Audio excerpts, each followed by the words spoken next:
Vous avez des élèves qui utilisent encore leurs doigts pour des calculs simples passés la 3e année, qui ne s'aperçoivent pas du tout quand les réponses à leurs calculs n'ont pas vraiment de sens, ou qui doivent compter les points sur les dés alors que les autres élèves de la classe n'ont plus besoin de le faire. Ce sont peut-être leur représentation des quantités qui cloche.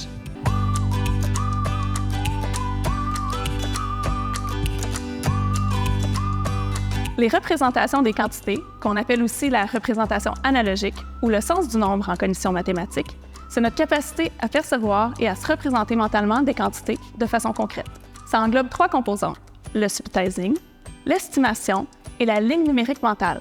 Le subtizing, c'est la perception quasi instantanée des petites quantités. Par exemple, une collection de 3 blocs ou le nombre de points sur un dé.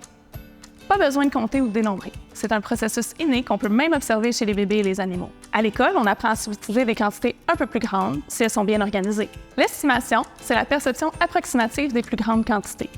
Regardez ici, estimez le nombre de points qui vont s'afficher. Sans compter ou dénombrer, vous avez probablement eu l'impression qu'il y avait environ 10 points. Plus la quantité est grande et moins notre estimation est précise. Essayez encore. À peu près ça? Pas faux, il y en avait 90. Finalement, la ligne numérique mentale, c'est une organisation mentale des quantités qui s'installe inconsciemment dans notre tête au fur et à mesure qu'on développe notre sens du nombre. On organise les quantités sur une espèce de ligne numérique très précise pour les petites quantités et qui devient de moins en moins précise pour les grandes quantités. Un peu comme sur l'image. Vous vous demandez peut-être à quoi ça sert? Quand on a de bonnes habiletés de représentation mentale des quantités, on peut facilement traiter les quantités et les nombres, les ordonner, les comparer. Plus concrètement, ça aide à visualiser les problèmes mathématiques et les quantités en contexte. Par exemple, si je vous dis que j'ai mis 145 boîtes de céréales dans mon panier d'épicerie, vous pouvez facilement vous imaginer qu'il déborde. Les représentations mentales des quantités jouent aussi un rôle dans les ancrages à 5 et à 10, et ça aide à faire du calcul mental précis ou à faire des calculs approximatifs, pour vérifier nos calculs écrits, par exemple.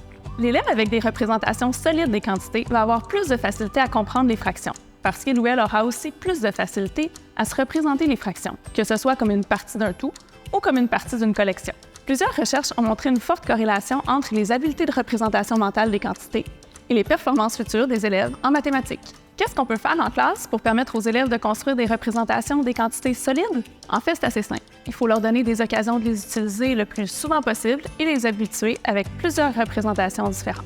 On peut représenter les quantités avec nos doigts, des dés, des dominos, des boîtes de 10 ou avec du matériel concret comme des cubes. Les boîtes de 10 sont vraiment intéressantes parce qu'elles soutiennent l'ancrage à 10, qui est tellement important. On peut en faire des flashcards pour identifier la quantité de points, mais on peut aussi changer la consigne et demander combien il manque de points pour arriver à 10 ou il y a combien de points de plus que 5.